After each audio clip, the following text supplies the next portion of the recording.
Updating the cabin of your business aircraft? There are a few things you might want to know before you start. From the National Business Aviation Association, this is Flight Plan.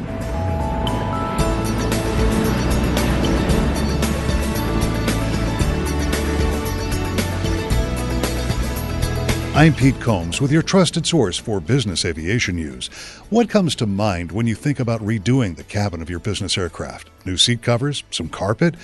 Of course, it's a lot more complicated than that. And Jon Haag at Haag Aviation Services, past chairman of the NBAA Maintenance Committee, says it's something you really need to plan for. When you start thinking about refurbishing an interior, you're probably going to end up doing that with a maintenance event, a scheduled maintenance event. And what happens is that you need to spend a fair amount of time understanding what the need of the C-suite is, or the principal in general, and his expectations. And I find that's where a lot of people kind of miss the mark. The best way to ensure that doesn't happen, he says, is by going into the project with the clear intention of communicating every step of the way. Communication's huge. And it starts the day that the principal says, I'd like to kind of update the airplane. You're going to manage the expectation of the client or the principal, and you're managing the expectations of the completion centers, and you're making sure that all of these things are lining up. Of course, you'll want to get a number of quotes, and while you're at it, he says, consider two things: the time it will take to complete the refurb and when your provider can actually do it. At a minimum, you're probably looking at a month, but most likely it's between a month and 3 months. And then what happens after that is trying to find a slot.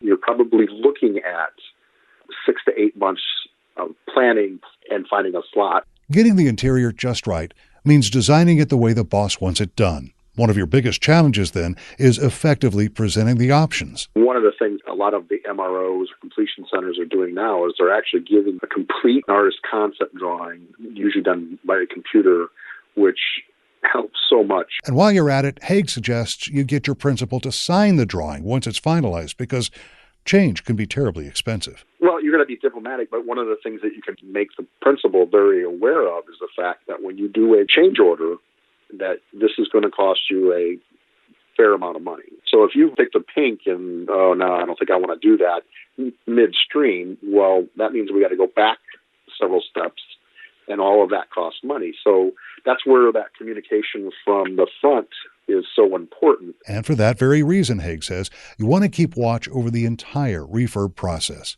We'll talk about that in just a moment. But first, please, this message. NBAA's Management Guide is an industry standard, a must-have for any flight department, no matter how big or small. The Management Guide explains the operations, maintenance, and administrative requirements you need to start and operate a successful flight department. The NBAA Management Guide is free to all member companies.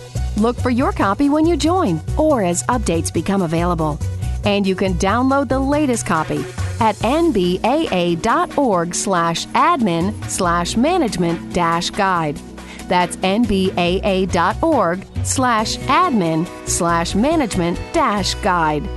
Welcome back to NBAA's Flight Plan. I'm Pete Combs. I'm talking with Jon Haag, past chairman of the NBAA Maintenance Committee, about some of the considerations involved in refurbishing your business aircraft interior.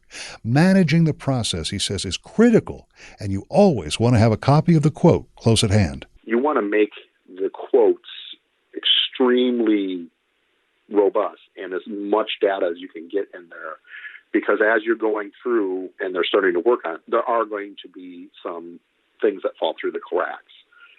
So at that point, you really need to control and manage that.